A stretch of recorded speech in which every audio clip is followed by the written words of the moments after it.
We was down Mexico way, just north of the Rio Grande. I'd been riding cattle night and day, hired on as a cowboy hand.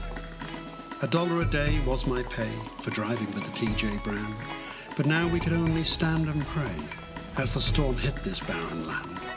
The sky had been crystal clear, not a cloud to shield the sun, burning hot across the parched frontier, 12 miles the steers had run. When the sun went down, we saw the dust appear, as a distant cloud it had begun. But then mere wonder turned to fear. Such a storm couldn't be outrun. The sand blew up in a little gust that flew amongst the herd, but then it grew in rivers of dust until visibility became all blurred. Cowhands covered in a sandy crust, mounts too scared when angrily spurred, ignoring the urgent whip and thrust. That's probably when the stampede occurred. Then came the rain in a howling gale, drenching us like a biblical flood, soaking the gullies, flooding the trail, turning the dust into a sea of mud. As the lightning flashed, the steers did wail. A struck tree fell with a mighty thud. A young boy ran, but to no avail, dead, his head awash with blood.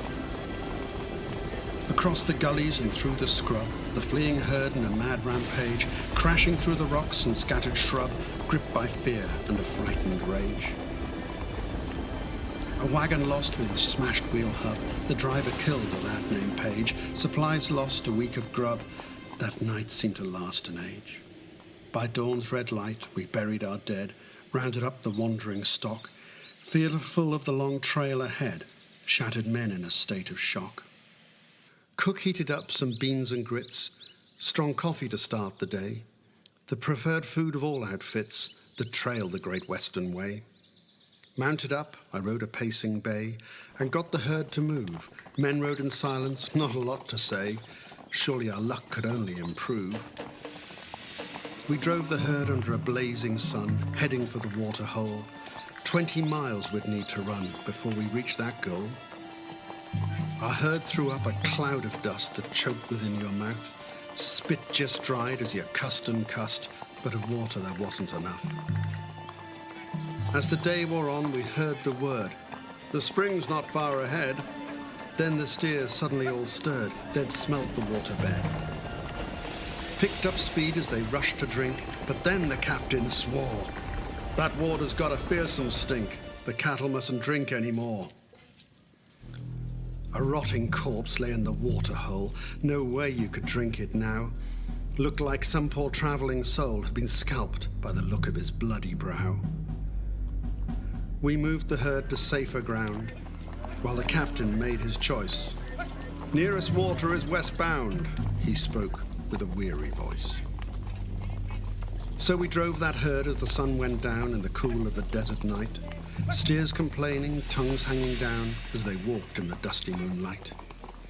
Our tired crew was out on their feet. Some slept while on their mounts, every man tired, hungry, dead beat, some ready to give up by all accounts.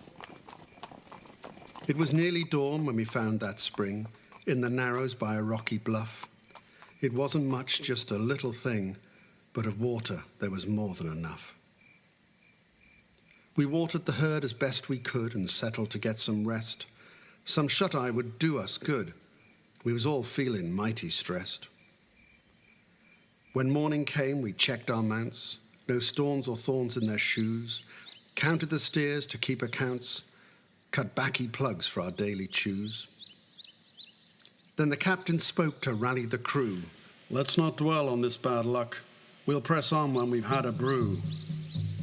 But that's when the Comanche struck.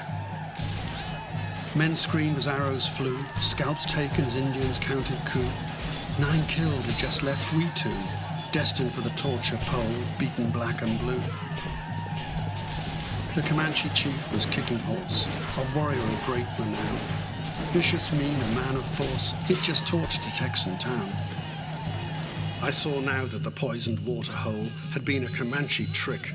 Take our water, take control, steal our horses when tired and sick. With 2 days' walk, we reached a canyon deep, tied us both to a mesquite tree. We collapsed and fell, too tired to sleep. "Water, water," was our only plea. Our tracker had been old Billy Crow, a plainsman since a kid. About Indians there was nothing he didn't know. Told me quiet and slow what Kicking Horse usually did. He spoke of tortures long and cruel, but to the Comanche life ain't dear. Our dread of death they ridicule. It's a spirit thing, passing on's nothing to fear. But we weren't Comanche and we was scared, frightened to our very core, knowing there was no way we'd be spared. Billy and me prayed like never before. Then they strung Billy upside down, lit a small fire beneath his head, gentle heat to melt him down. By sundown he was dead. They beat me hard under the fading moon. At dawn they would set my spirit free. I'd dance to a different tune, but the end was plain to see. As the sun rose up, a brave came for me, though I screamed and turned away, made my desperate final plea. The knife was raised, I began to pray.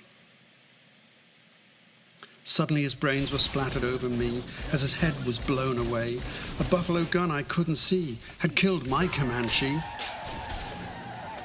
A blue-coat soldier cut me free. A few Indians were shot and slain, but Kicking Horse escaped to flee, to disappear into the desert plain. Me, I was through with the cowpoke's life. I was alive but in a lot of pain. Thought I'd find me a wife, settle down, become a deputy in Abilene. So my rocking chair's by the raised walkway. I'm whittling wood to pass time away, but my hands tremble when I think of the day when Kicking Horse came to play.